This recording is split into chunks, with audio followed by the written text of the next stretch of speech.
Dear students of class 11th, अस्सलाम वालेकुम रहमतुल्लाहि व बरकातहू। जैसा कि आप जानते हैं, कल हमारा जो केमिकल बॉन्डिंग का यूनिट था वो कंप्लीट हो गया। आज से हम नया यूनिट शुरू करने जा रहे हैं। यूनिट का नाम है स्टेट्स ऑफ मैटर। तो इसमें सबसे पहले इस यूनिट के बारे में थोड़ी सी इंट्रोडक्शन में देना चाहता हूँ, क्योंकि आपने देख लिया हमने जितने भी पिछले यूनिट्स पढ़े हैं, चाहे बेसिक कंसेप्ट्स ऑफ केमिस्ट्री था, more about atoms, molecules etcetera, या हमने स्ट्रक्चर ऑफ एटम पढ़ी, या क्लासिफिकेशन ऑफ मैटर, या केमिकल बॉन्डिंग, इसमें जो कुछ भी हमने पढ़ लिया वो ज़्यादातर रिलेटेड था विथ इंडिविजुअल एटम्स। तो जो प्रीवियस चैप्टर जो हमारे थे उसमें हमने जितने भी प्रॉपर्टीज़ पढ़ी, all those properties were belonging to individual atoms. For example, you have studied atomic mass, atomic volume, which we also call atomic size.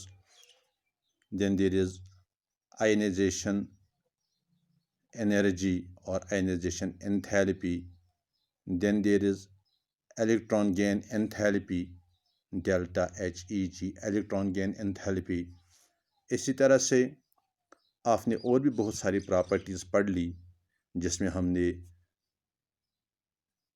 मिसाल के तौर पर हमने इलेक्ट्रोनेगेटिविटी पढ़ ली, इलेक्ट्रोनेगेटिविटी। इसी तरह से हमने आयोनिक साइज़ पढ़ा, आयोनिक साइज़, या आपने स्ट्रक्चर ऑफ एटम में एटम की स्ट्रक्चर के साथ साथ इलेक्ट्रॉनिक कन्फिग्रेशन पढ़ ली। गर्ज जितनी भी प्रॉपर्टीज़ हमने पिछले यूनिट्स में पढ़ ली हैं वो सारी की सारी प्रॉपर्टीज़ जो हैं they belong to individual atoms. तो बहुत सारी प्रॉपर्टीज़ ऐसी भी हैं जो इंडिविजुअल एटम के साथ ताल्लुक़ नहीं रखती हैं, बल्कि वो properties with the group of elements, group of atoms वो प्रॉपर्टीज़ बिलोंग करती हैं। There are so many properties which belong to the group of atoms, group of atoms. मिसाल के तौर पर अगर आप मेल्टिंग पॉइंट की बात करेंगे, मेल्टिंग पॉइंट जो ऐसी प्रॉपर्टी है कि एक इंडिविजुअल एटम के बारे में मेल्टिंग पॉइंट की बात करना ये बेकार है। It has no importance, no significance. जब बहुत सारे एटम्स एक साथ ग्रुप करके बैठे हों तो फिर हम उनका मेल्टिंग पॉइंट डिस्कस कर सकते हैं। इसी तरह से बॉइलिंग पॉइंट है, इसी तरह से डेंसिटी है। तो ये प्रॉपर्टीज़ जो हैं, these properties belong to the group of elements. इसी तरह से वेपर प्रेशर है, सरफेस टेंशन है, vapour pressure, surface tension, these all properties belong to the group of elements. तो जिस वक्त ये एटम्स ग्रुप की सूरत में होते हैं तो ग्रुप की सूरत में इनके दरमियान जब ये एटम्स एक दूसरे से क्लोज आ जाते हैं तो क्लोज ये तब ही रह सकते हैं, एक ग्रुप्स तभी बना सकते हैं जब इनके दरमियान एक फोर्स ऑफ अट्रैक्शन होगा। इंटर पार्टिकुलर फोर्स हम उसको जनरली कहते हैं। When there is inter particular force of attraction between different atoms, inter particular force, तो इसी इंटर पार्टिकुलर फोर्स की वजह से ये एटम्स क्लोज आ जाते हैं और फिर इसी इंटर मॉलिक्यूलर फोर्स पे डिपेंड करता है कि ये जो ग्रुप ऑफ एटम्स हैं ये कैसा स्टेट, फिज़िकल स्टेट अख्तियार करेंगे। जैसा कि आप जानते हैं तो उसी फिज़िकल स्टेट की बुनियाद पे हम इस मैटर को डिवाइड कर रहे हैं into solids, liquids and gases. तो इस तरह से ये जो सॉलिड है, लिक्विड है और गैसेस जो हैं यही हैं the three states of matter. इन्हीं के बारे में हमें यहाँ पर डिटेल डिस्कशन करनी है। तो जहाँ तक सॉलिड, लिक्विड और गैस का ताल्लुक़ है इसके बारे में हम पहले ये देख लेंगे कि सॉलिड किसे कहेंगे, लिक्विड किसे कहेंगे और गैस किसे कहेंगे। सॉलिड, लिक्विड और गैस की डेफिनेशन हम देंगे। तो इस सॉलिड, लिक्विड और गैस के बारे में आपने अपने जो आपके प्रीवियस क्लासेस थे 9th में, 10th में, इवन के 8th 7th में भी इस बारे में आप पढ़ चुके हैं, सॉलिड, लिक्विड और गैस क्या होते हैं। तो जनरली हम कहते हैं कि सॉलिड्स जो हैं, these are the substances which have definite shape and definite volume और फिक्स्ड वॉल्यूम। ऐसे सबस्टेंसेस जो अपनी शेप और अपना वॉल्यूम चेंज नहीं कर रहे हैं। मिसाल के तौर पर अगर आपके पास ब्रिक है, स्टोन है, पेन है, आयरन शीट है, ये सारे के सारे सॉलिड्स हैं, क्योंकि इनकी शेप भी डेफिनिट होती है और इनका वॉल्यूम भी डेफिनिट होता है। तो इस तरह से ऐसे सबस्टेंसेस जिनकी शेप डेफिनिट है और जिनका वॉल्यूम डेफिनिट है, ऐसे सबस्टेंसेस को हम सॉलिड्स कहते हैं। इसी तरह से जहाँ तक लिक्विड्स का ताल्लुक है, लिक्विड्स ऐसे सबस्टेंसेस होते हैं जिनका वॉल्यूम डेफिनिट होता है। They have a definite volume. Definite volume means fixed volume. इनका वॉल्यूम चेंज नहीं होता है, but they change their shape. That means इनकी शेप जो है, that is not definite. They have definite volume but no definite shape. No definite shape. Actually ये जो liquids होते हैं, लिक्विड्स जो होते हैं, they take the shape of the container.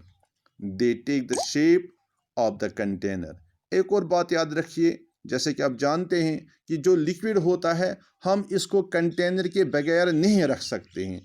अगर आप लिक्विड को कंटेनर के बगैर रखने की कोशिश करेंगे, तो जो ही आप लिक्विड को कंटेनर के बगैर रखोगे तो ये फ्लो करना शुरू कर देता है। क्योंकि फ्लो करने की वजह से इन लिक्विड्स को हम फ्लूइड्स भी कहते हैं। ये प्रॉपर्टी गैसेस में भी है। गैस को भी हम विदाउट ए कंटेनर नहीं रख सकते हैं, क्योंकि अगर हम गैस को खुला छोड़ देंगे, कंटेनर के बगैर रखेंगे, तो गैस भी मूव करता है। इसका मतलब है गैसेस जो हैं वो भी फ्लूइड्स हैं, लिक्विड्स जो हैं वो भी फ्लूइड्स हैं। इसलिए लिक्विड को कंटेन करने के लिए, रखने के लिए ज़रूरी कंटेनर हमें इस्तेमाल करना पड़ता है। और ये जो लिक्विड होता है, जो शेप कंटेनर की होगी वही शेप ये लिक्विड अख्तियार करता है। इसलिए ये लिक्विड जो होते हैं वो अपनी शेप कंटेनर की शेप के साथ साथ चेंज करते रहते हैं। इसलिए हम कहते हैं कि इनकी कोई डेफिनेट शेप नहीं है, बल्कि इनका वॉल्यूम जो होता है वो डेफिनेट होता है। चाहे बर्तन छोटा हो, बड़ा हो, हर बर्तन में ये एक ही जगह, या हम कहेंगे कि बराबर जगह घेर लेते हैं। जितनी जगह ये एक बर्तन में घेर लेते हैं, the space occupied by liquids in one container is same as in the other container. So these liquids have definite volume but no definite shape. It a simple example is water. Water is a liquid. Oil is a liquid. Kerosene oil is a liquid. Alcohol is a liquid. Benzene is a liquid. Carbon tetrachloride is liquid. Carbon disulfide is liquid. So many liquids are there. So this is second state, solid, liquid. Then there is third state, which is called as gas. Gases are those that matter which have neither definite shape nor definite volume. न तो इनकी shape ही definite होती है और न ही इनका volume definite होता है। एक्चुअली इनका वॉल्यूम और शेप जो है वो भी डिपेंड करता है ऑन द कंटेनर। जो कंटेनर की शेप होगी वही शेप गैस की भी होगी, और जितना वॉल्यूम कंटेनर का होगा उतना ही वॉल्यूम गैस का भी होता है। इसका मतलब ये हुआ कि अगर कंटेनर बड़ा होगा तो जो गैस आपके पास अवेलेबल है वो इस सारे कंटेनर के अंदर जो स्पेस अवेलेबल है उस सारी स्पेस को वो ऑक्यूपाई करता है। अब अगर हम इसी गैस को जो बड़े बर्तन में है, अब अगर हम इसको ट्रांसफ़र करेंगे किसी दूसरे बर्तन में, छोटे से बर्तन में, तो वो छोटा सा बर्तन जो है उसमें जितनी जगह होगी वो उतनी ही ये गैस जो है उतनी छोटी सी जगह में अपने आप को एडजस्ट कर लेगा। इसका मतलब ये हुआ कि इसकी शेप और वॉल्यूम जो है ये दोनों चेंज होते रहते हैं with the change in the shape and volume of the container. तो चूँकि इनमें भी ये प्रॉपर्टी है कि आप गैस को विद आउट ए कंटेनर नहीं रख सकते हैं। अगर हम ऐसा करेंगे तो फिर ये गैसेस जो हैं ये भी फ्लो करते हैं, and because of that these gases like liquids are also called as fluids.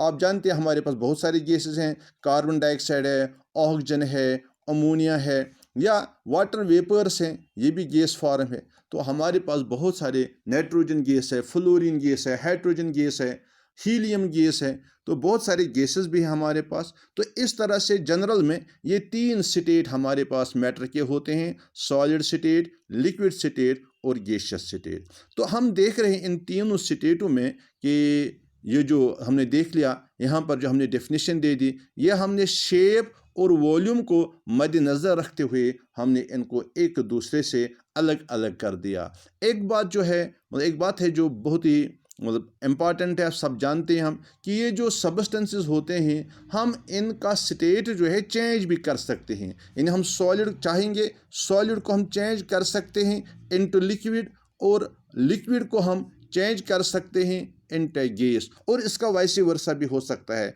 Gas को हम चेंज कर सकते हैं इनटू लिक्विड, और लिक्विड को चेंज कर सकते हैं इनटू सॉलिड। ये होता क्यों है, या आप जानते हैं अगर हमने कोई सॉलिड लिक्विड में चेंज करना हो तो हमें हीट करना पड़ता है। सॉलिड को हम हीट करेंगे तो ये लिक्विड में तब्दील होता है। इसी तरह से अगर हम लिक्विड को हीट करेंगे तो वो गैस में तब्दील होता है।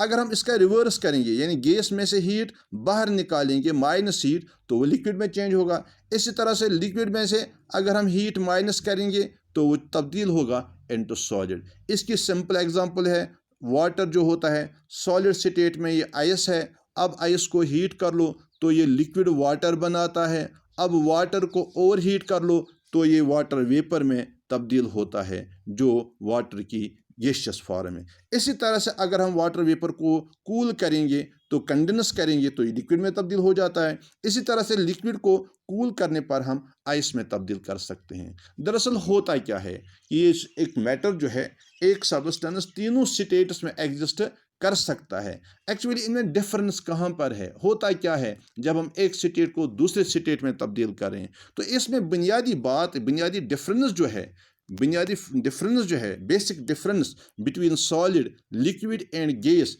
वो 2 चीज़ों में है। Number 1, enter particular forces of attraction.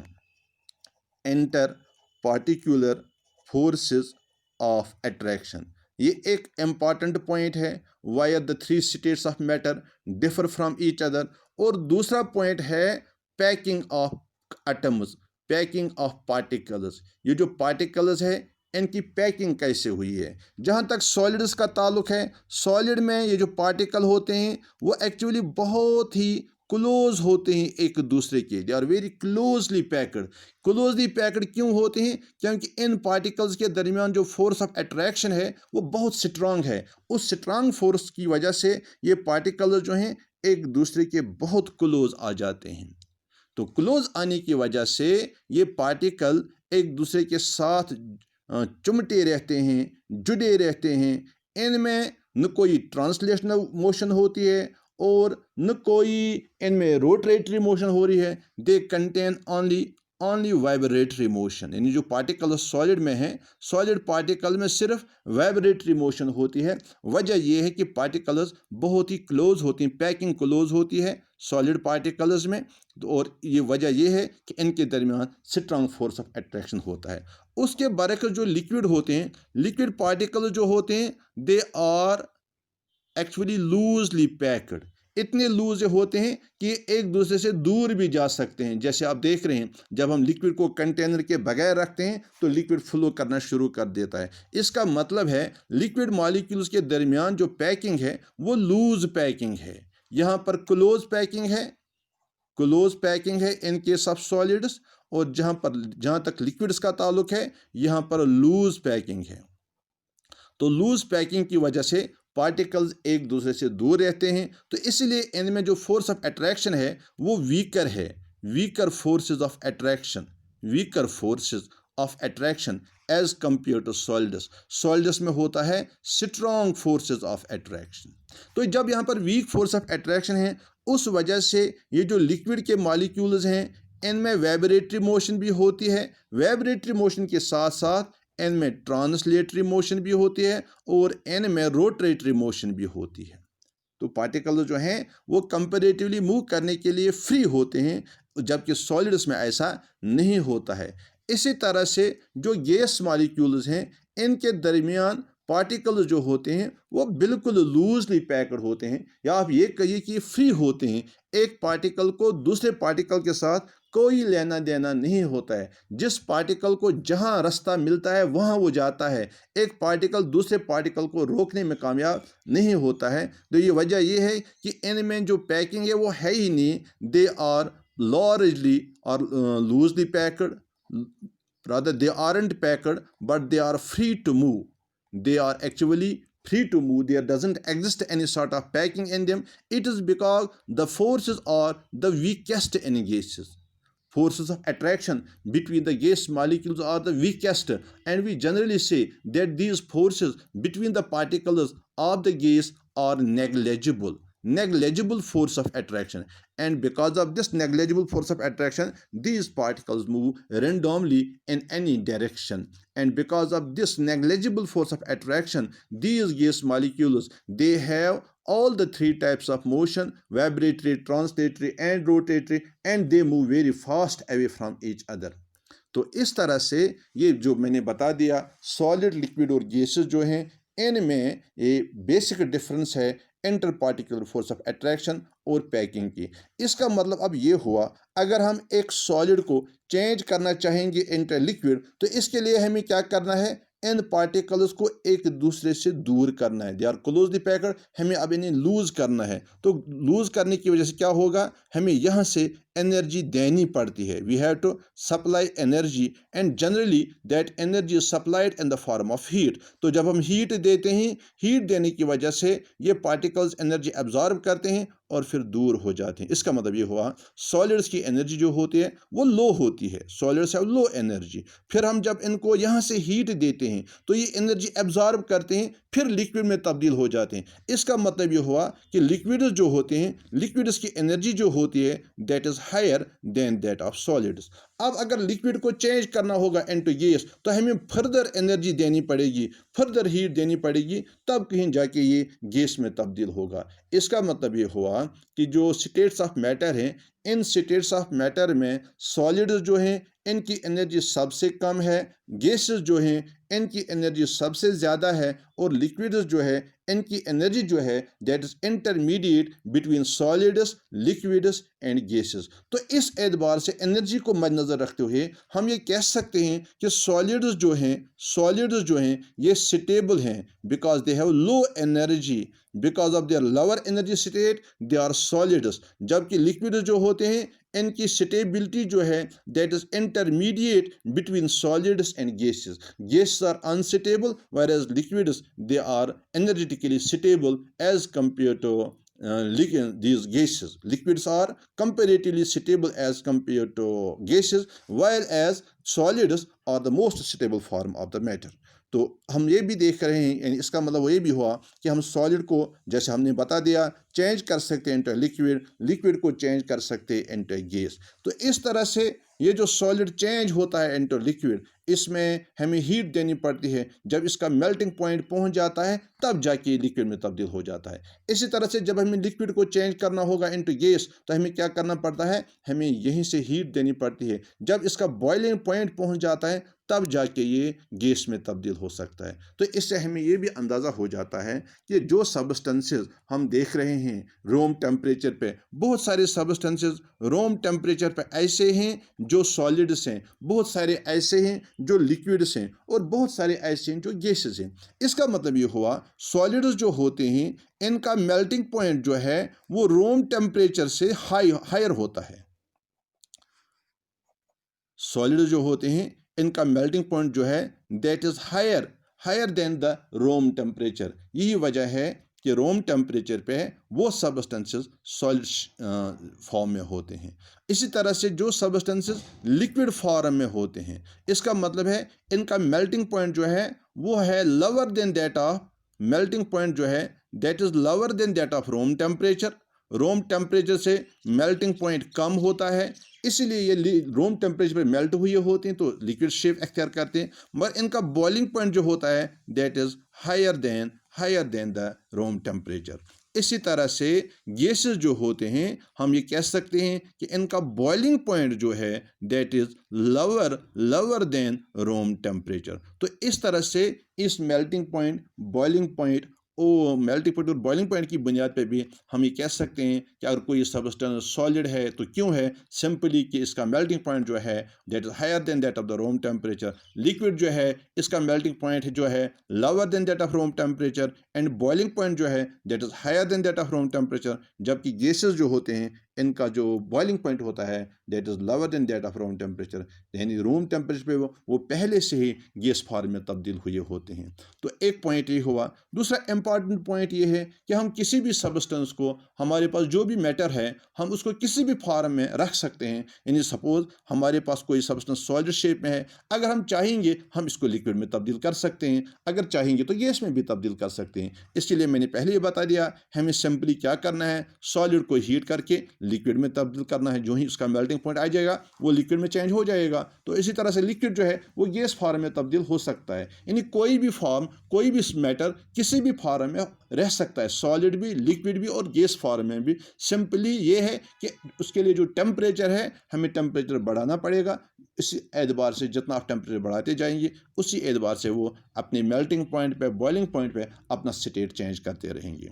एक और इम्पॉर्टेंट पॉइंट ये भी है कि बहुत सारे सब्सटेंसेस ऐसे हैं जो एक ख़ास टेम्परेचर पे और ख़ास प्रेशर पे at a fixed temperature and pressure they can exist in all the three states at the same time। मिसाल तौर पर अगर हम वाटर की बात करेंगे, वाटर जो है water can exist in solid form that is in ice form, it can exist in liquid form and it can also exist in gaseous form, that means ice, water and water vapors, they can occur at the same time, exist at the same time when temperature is 0.01 degrees Celsius, that is equal to 273.16 Kelvin, and when pressure is equal to 4.58 millimeters of mercury, 4.58 millimeters of mercury. At this temperature and pressure, water exists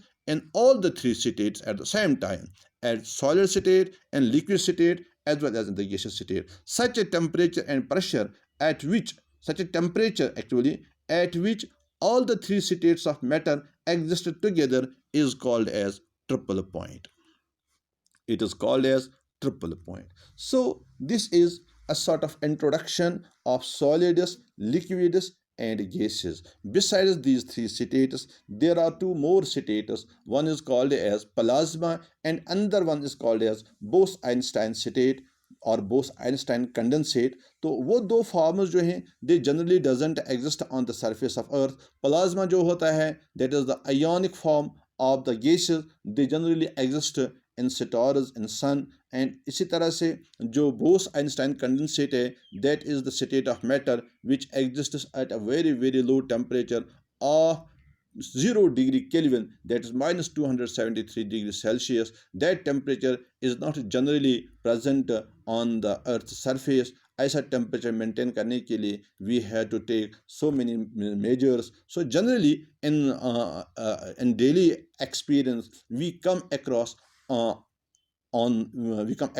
with only these three states of matter, that is solid, liquid and gas. And by this general introduction you might have come to know what is the basic points of differences between solids, liquids and gases. So for today it is sufficient.